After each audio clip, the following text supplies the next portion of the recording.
Makanya kita punya inisiatif pengen ternak yang intensif, dalam artian intensif jadi satu tenaga kerja bisa memelihara banyak itik. Kalau sistem tradisional kan paling satu orang bisa menggembala 200-300 ekor, jadi kan terbatas. Nah kalau sistem intensif kering kayak gini, satu orang bisa menangani atau memelihara kurang lebih antara 1.500 sampai 2.000 ekor bebek.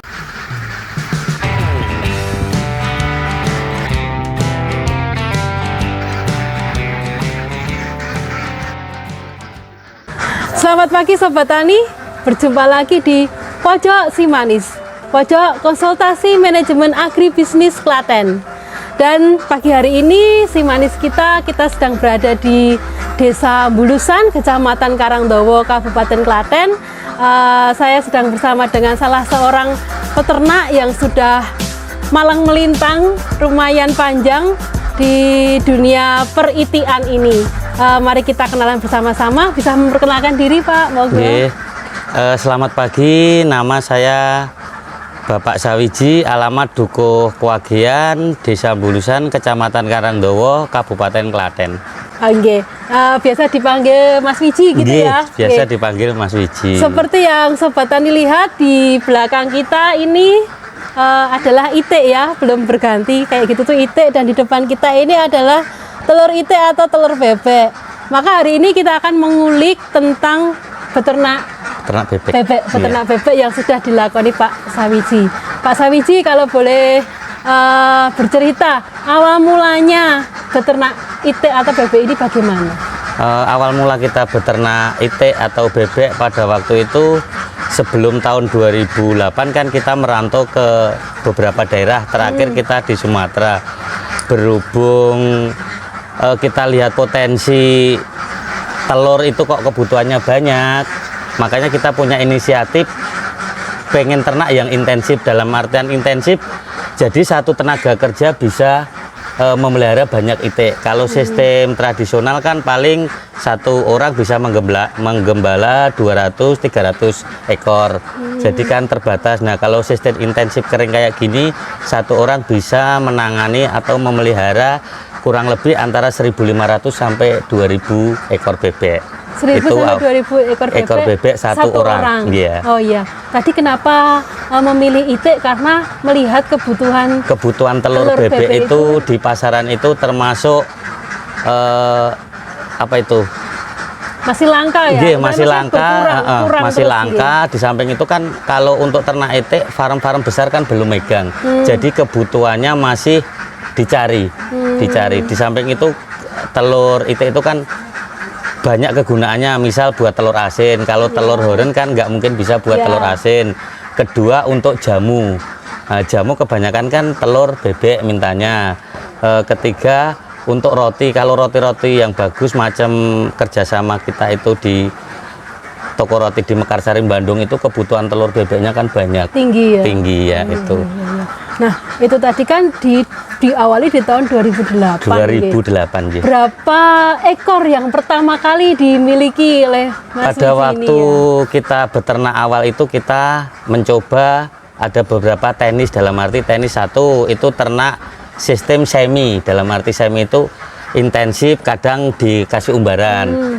Selama kurang lebih 1 tahun itu 200 ekor. Yang tahun kedua kita sistem intensif. Emang pada awalnya sistem intensif itu bebek memerlukan adaptasi yang agak lama. Cuma untuk ending jangka panjangnya malah lebih bagus yang sistem intensif.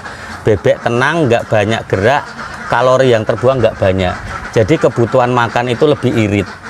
Dan lebih panjang masa produksinya. Oh iya. Jadi menurut pengalaman Mas Wiji, sistem intensif ini jauh lebih menguntungkan daripada yang semi intensif sama sistem tradisional di angon-angon itu. Kalau sistem di angon paling kan nanti produksi 2-3 bulan udah off, karena kan ketergantungan pakan di sawah di angon itu. Cuma kalau sistem intensif gini, selama kita perawatannya bagus, jaga kandang kering, nutrisi itu stabil bagus, bisa produksi antara 10 sampai 15 bulan produksinya. Tergantung perawatan juga. Nah, untuk kandang sendiri, spesifik kandangnya, kebetulan kan yang ini kandangnya bukan di tengah tapi di pinggir kampung ya, Mas Wiji ya. Mungkin pada awalnya ada kendala-kendala dari lingkungan sekitar, itu kan hal yang biasa. Tetapi mungkin sistem yang dipakai Mas Wiji ini memungkinkan kita memiliki kandang yang lebih jauh dari kata polutan lah. Nah, itu triknya bagaimana Mas Wiji? Kalau untuk kandang biar lingkungan itu nyaman, nggak terjadi polusi, nggak ganggu lingkungan, satu untuk sistem sanitasi pembuangan juga harus kita atur. Dalam artian gini, bebek itu kan 70-80% minum kan sambil buang kotoran. Nah, makanya udah pasti itu. Keduanya usahakan itu kandang kering, karena terjadinya polusi amonia itu kalau kandang basah. Makanya kita berusaha semaksimal mungkin biar kandang itu kering. Contohnya macam ini, walaupun ada populasi bebek 1000 lebih, cuma kan nggak terjadi polusi udara, nggak bau gitu. Kita juga betah ini podcast kita ini di tengah-tengah kandang, di belakang kita ini ada ribuan bebek dan ternyata bau ya bau, tetapi tidak cukup mengganggu lah, istilah seperti itu, karena kandangnya dijaga tetap kering gitu ya, kering. Mas Wiji. Kemudian kita masuk ke pakan. Nah, mungkin kan tujuannya tadi kita juga belum tanya ya, Mas Wiji ini membudidaya beternak bebek itu untuk petelur, apakah untuk pedaging atau yang lain-lain lah, mungkin nanti berkaitan dengan pakannya. Monggo Mas. Kalau kita spesifik di sini petelur untuk khusus untuk hasilkan produksi telur, jadi petelur bukan pedaging. Bukan pedaging. Karena kebutuhan telur yang masih kurang, makanya kita kembangkan untuk ngejar telur tadi ya, produksi telurnya. Kalau untuk pakannya Mas, apakah tergantung pabrikan atau punya trik sendiri? Kalau gitu? Untuk pakan kita ada dua, dalam artian satu produk pabrikan, yang kedua kita nge-make sendiri. Nge-make sendiri itu kita cari bahan baku, kalau untuk konsentrat tetap pabrikan. Cuma kalau untuk bahan tambah misalnya katul, nasi aking, kita kan bisa cari di pasar lah ya. Pasar sekitar gitu. Nah, apakah dalam setiap fase, kalau tumbuhan kan ada vegetatif, ada generatif. Nah, kalau untuk IT ini ketika umur berapa membutuhkan nutrisi yang seperti apa, nanti umur berapa, mungkin nanti di teman-teman Pojok Simanis barangkali ada yang pengen ikut membudidayakan IT ini, jadi mereka tahu oh umur segini makanannya lebih banyak konsentrasi apa, mungkin bisa dijelaskan. Begini, kalau bebek usia produktif itu matang kelamin itu kan kisaran 5,5 bulan. Nah, umur 5,5 bulan sampai taruhlah 10 bulan itu membutuhkan protein lah, yang utama itu protein itu kurang lebih 19%. Cuma berhubung karena usia, jadi perlu penambahan vitamin. Bebek umur 1 tahun 10 bulan sampai 15 bulan, taruhlah itu kebutuhan proteinnya naik jadi kisaran 20-21%. Dan itu mulai memproduksi telur umur berapa Mas? 5,5 bulan sampai 6 bulan. 5 tergantung. Bulan itu sudah produksi. 5,5 bulan itu udah produksi telur. Sampai berapa lama? Kurang lebih kalau perawatannya bagus kurang lebih 1 tahun dari produksi. Berarti dari DOD kisaran umur 17 bulan ya. 17 bulan dari DOD-nya. Yang bagus Mas, dari dia pertama kali bertelur sampai dia nanti akhir ya? Iya, akhir. Itu biasanya maksimal memproduksi kira-kira berapa? Kalau kan ada beberapa macam jenis gitu ya? jenis bebek. Nah, kalau kita yang di sini yang kita kembangkan kan bebek jenis lokal Solo. Lokal Solo itu kalau masyarakat sekitar kenalnya bebek pengging, itu sama lah bebek Solo sama bebek pengging. Satu ekor bebek dalam satu masa produksi taruhlah 1 tahun. Bebek Solo itu bisa produksi kisaran 250 sampai 260 butir telur. Dalam waktu itu hampir dikatakan setiap hari bertelur satu-satu. Tadi kenapa dipilih varietas yang Solo lokal atau pengging? Ini keunggulannya apa? Keunggulan bebek Solo lokal itu satu, fisiknya kan nggak terlalu besar. Jadi konsumsi makanannya nggak banyak, standar lah, dalam arti standar. Secara umum kebutuhan makan bebek itu kurang lebih 150 gram. Tiap hari. Keduanya telurnya walaupun fisik nggak terlalu besar, cuma telurnya juga besar. Jadi bagi peternak lebih menguntungkan lah intinya gitu. Dan dia mungkin lebih bandel atau karena cocok dengan lingkungan sekitar kita. Solo kita kan kita iklimnya kan di Solo, jadi karena keterbiasaan jenis bebeknya di sini, jadi lebih nyaman, aman gitu loh. Oke, Gitu. oke. Nah, Mas Wiji, tadi kita sudah bicara tentang produksi ya. Kemudian sebelum masuk ke pemasaran, mungkin kendala-kendala yang dihadapi, misalnya tantangan ternak kan sama kayak kita pasti ada sakitnya. Nah, itu yang paling mengkhawatirkan untuk IT apa? Alhamdulillah kalau untuk bebek semenjak ada virus H5N1 flu burung, bebek itu dari DOD udah divaksin. Nanti apa saja itu vaksinnya? Vaksinnya satu, kalau masih DOD tetes mata. Kalau yang umur 1 bulan itu vaksin H5N1ND. Nanti vaksin kedua umur kisaran 4 bulan itu juga sama, vaksin H5N1ND. Oh gitu. Gitu. Jadi alhamdulillah kalau untuk bebek fisiknya lebih kebal dibanding unggas yang lain. Dibanding ayam ya? Iya, dibanding unggas yang lain lah keseluruhan, itu pengalaman kita. Mas Wiji, kalau kita beli dari DOD tadi ya, DOD kemudian vaksinnya itu dilakukan kita sendiri atau dari perusahaan tempat kita membeli DOD-nya? Kalau untuk tetes mata biasanya itu dari perusahaan, dari penetasan. Cuma kalau untuk vaksin umur 1 bulan sama 4 bulan dari kita sendiri. Jadi kita begitu kerja datang sama DOD, sama Medion, oh ya. gitu. Nanti divaksin dari Medion. Datang DOD sudah dengan tetes mata, kemudian kita melakukan tetes umur 1 bulan sama. Iya, vaksin vaksin suntik itu umur 1 bulan. Dan setelah itu jarang mengalami kendala. Alhamdulillah aman.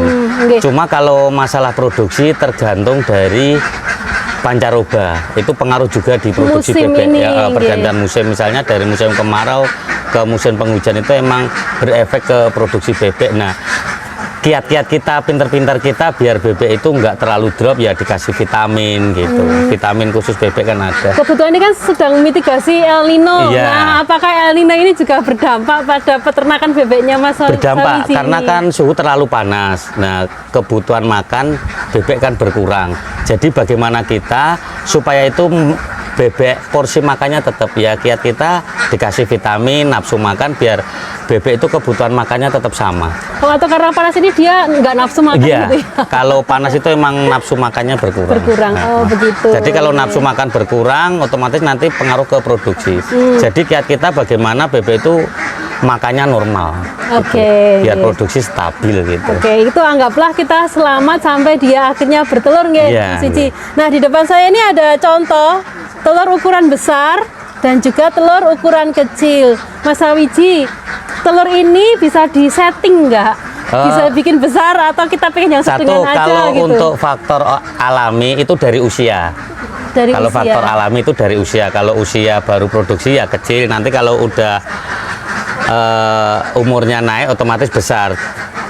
Tetapi semua itu tergantung juga dari nutrisi pakan. Iya. Faktor utama untuk membesarkan grade telurnya itu dari nutrisi pakan.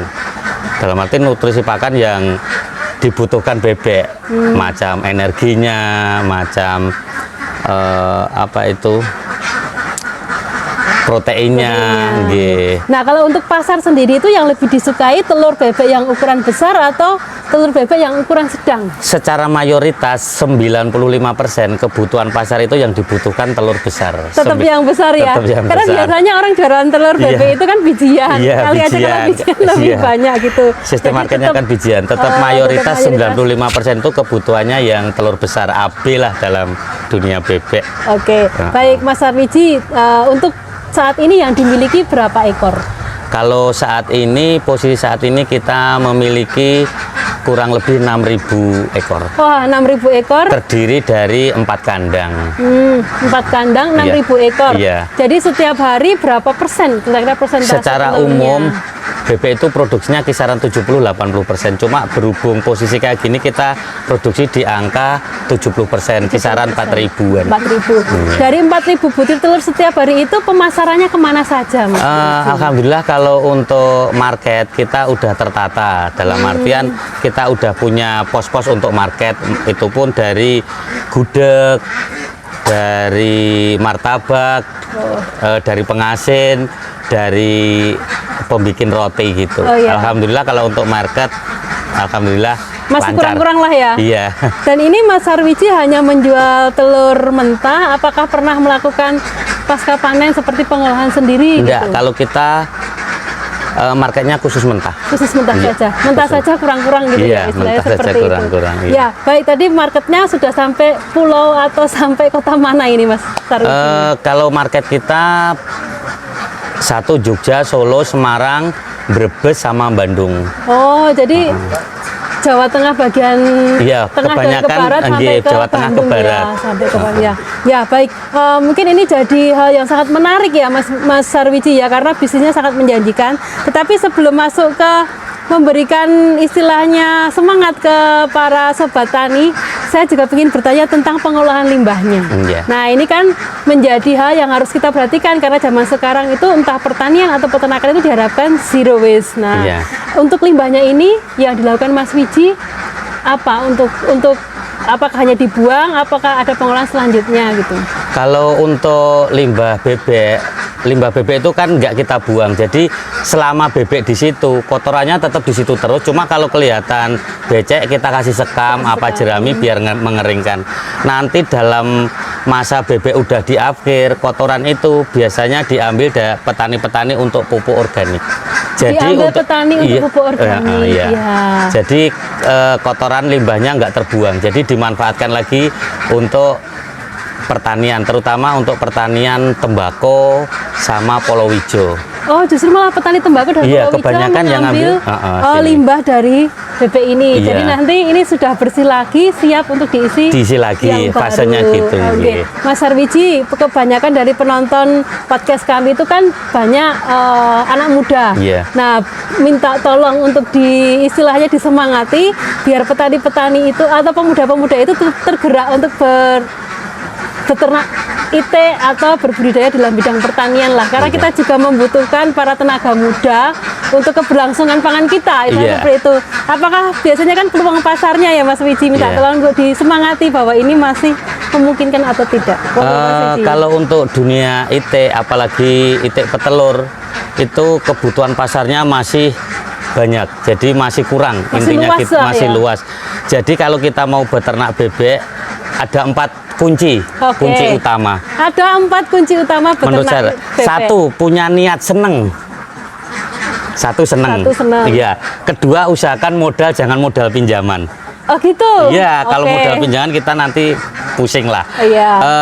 Kedua, untuk kandang harus sesuai SOP. Kandang sesuai SOP, paling urgent di bagian apa? Kalau kandang itu utamanya diminum, konstruksi minum, Konstruksi biar nggak minuman. bau. Oke, konstruksi Usahakan minuman. kandang kering. Nggih. Yang keempat perawatan. Perawatan. Iya. Jadi yang pertama tadi niat, yang kedua modalnya Modal, jangan iya. pinjaman, 3 kandang harus sesuai SOP, dan yang keempat perawatan. perawatannya. Perawatan itu mencakup pemeliharaan, cara ngasih makan. Jadi ini perawatan itu terlalu banyak faktornya Iya, di perawatan di itu. perawatan itu, iya. Jadi nanti pemberian pakan, waktu pakan, pergantian air minum. Jadi kan itu masuknya di perawatan. Ya, dan ternyata market atau pasar itu bukan menjadi masalah ya, Bukan Mas, baca, ya? alhamdulillah kalau untuk market telur bebek sampai saat ini Masih terbuka lebar. dan nggak terkendala. Oke. Ya, baik Sobat Tani dimanapun Anda berada, ini tadi wawancara saya dengan Mas Sarwiji, salah satu peternak bebek yang sudah lumayan besar dan punya akun medsos ya, tadi Ya, Facebooknya Permata Hijau. Silakan coba untuk di stalking Permata Hijaunya. Nanti kalau ada pertanyaan dan lain-lain, jenengan bisa DM di Facebook juga bisa. Nanti kita cantumkan di deskripsi ya. Demikian podcast kita pagi hari ini. Kita berjumpa lagi di Pojok Simanis selanjutnya. Pojok Simanis, kreatif, inovatif. DKPP Klaten, layanan prima, petani sejahtera. Salam.